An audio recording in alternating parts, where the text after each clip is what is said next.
After performing hand hygiene and ensuring privacy, introduce yourself to the patient. Then identify the patient using 2 identifiers.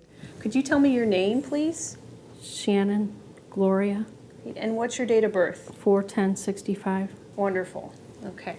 So the first thing we want to do is just look at your hands and find a good place to do our test. To perform a blood glucose test, begin by assessing your patient. Note in particular the condition of the skin at possible puncture sites, such as the fingers and forearms. Look for edema, inflammation, cuts, and sores. Avoid bruised areas and open lesions. The patient should be positioned comfortably in a chair or in the semi-Fowler's position in bed. This one, but before we proceed, I'd like you to just get up and wash your hands for me. Okay. I have your blood glucose testing equipment that you'll be taking home with you that I'd Okay. like to go over with you. Okay. Keep in mind that many types of blood glucose meters are available. You must follow the manufacturer's specific instructions for the model you're using. Remove the reagent strip from the vial and tightly reseal the cap. Insert the test strip into the meter, taking care not to bend it. The meter will turn on automatically. Check the code on the vial. Use only the test strips recommended for the glucose meter you're using. Some newer meters don't require a code, and others have a disc or drum that contains 10 or more strips. Then prepare a single or multiple-use lancet device. Remove the cap and insert a new lancet. Twist the protective disc off the tip of the lancet and replace the cap on the device. Then cock it and adjust the puncture depth.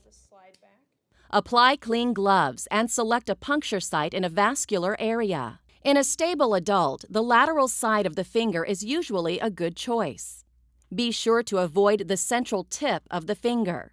It has a denser nerve supply, and pricking the skin there can be painful. Okay, so what I want to do now is clean the site there on your finger. Wipe the puncture site lightly with an antiseptic swab. Hold the area of the puncture site in a dependent position. Don't milk or massage it. Hold the tip of the lancet against the skin at the intended puncture site and press the release button. Some devices allow you to see the blood sample forming. Remove the device. If you don't see a drop of blood, gently squeeze or massage the fingertip until a blood drop forms. Make sure the meter is still on and bring the meter with the test strip already in place to the finger. Just reinsert that there.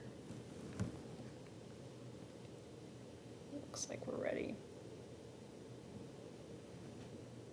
The blood will be wicked on to the test strip. Follow the specific instructions for the meter you're using to be sure you obtain an adequate blood sample.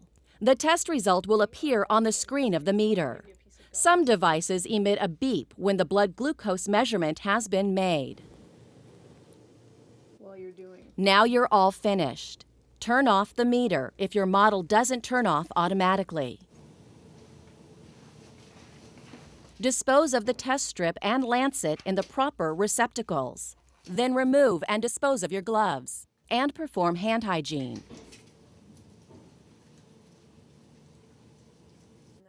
As part of your follow-up care, assess the puncture site for any bleeding.